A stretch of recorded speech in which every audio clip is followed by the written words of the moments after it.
ഉമ്മ എന്റെ മൊബൈൽ ഒന്നും എടുത്തരി. ഫോണിൽ കാണിച്ചുകൊണ്ടായി വണ്ടി എങ്ങനെ ആ കൈ വേഗം ഇങ്ങോട്ട് പോര്. ഫോണ് തൽക്കുമാ തെച്ചാലോ ഓനെ ഉറക്കം വരുള്ളൂ.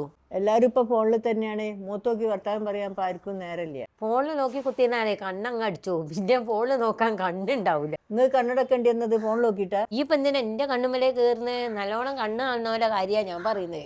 ആക്കെ നേര് തന്നെയാ. സൂക്ഷിച്ചാൽ ദുഃഖിക്കേണ്ടെന്നൊരു അങ്ങനെ എന്തോ ഒരു ചെറിയൊരു പഴഞ്ചൊല്ലില്ലേ? ആക്കെ വെറുതെ പറയാ. മോളിലുള്ള സോമന് 1 കിലോ കഞ്ചാവ് സൂക്ഷിച്ചിട്ട് ഓപ്പ ദുഃഖിക്കുക. നിങ്ങളൊരു കാര്യം തമാശല്ലേ. ആക്കെ പോട്ടെ, നിങ്ങളെ കുട്ടീനെ കെട്ടിക്കണ കാര്യം ഇപ്പൊ എന്തായി? ആക്കെ നോക്കണം. ആദ്യം പൊരന്റെ ലോണൊന്ന് അടച്ചു തീർക്കണം. എന്നിട്ട് വേണം പൊരപ്പണിയിലേക്ക് നോക്കാന്. ആവും കഴിഞ്ഞിട്ട് വേണം കല്യാണക്കാര്യം നോക്കാൻ. അതിനൊക്കെ പേടുന്ന പൈസ. ഉമ്മ പൈസന്റെ കാര്യത്തിൽ നിങ്ങൾ വേചാറാണ്ട. ഞാൻ വെള്ളെടുത്തോളം കാലങ്ങൾ അതിന് ബുദ്ധിമുട്ടാവില്ല. പിന്നെ പോരന്റെ ലോൺ അടയ്ക്കലും പൊരപ്പണി നടത്തലും ഒക്കെ ഇതാ ഞാൻ നടത്തിക്കോളും. ഉമ്മന്റെ ഒരു 100 ഉറുപ്പ്യ എടുക്കാണ്ടാവോ? പെട്രോൾ അടിക്കാനാ. മാറുന്നു. ആ നന്നായിക്കണ്. ഉമ്മന്റെ എണ്ണ മുഴുവൻ തൂത്തുമില്ലേ? നിങ്ങളെ തലത്തേക്കിന് എണ്ണല്ല ഇപ്പൊ എടുത്ത് എറിഞ്ഞത്? അല്ല, അത് തേച്ചിട്ട് ഇപ്പൊ എന്തെങ്കിലും കാര്യം ഉണ്ടോ? കാര്യമില്ലാണ്ട് ഞാൻ ഇത് പൈസ കൊടുത്ത് വാങ്ങി തേക്കുവോ? എന്നാലും എനിക്കും വേണ്ടീനി. എഴുന്നപ്പോ അത് കിട്ടുക?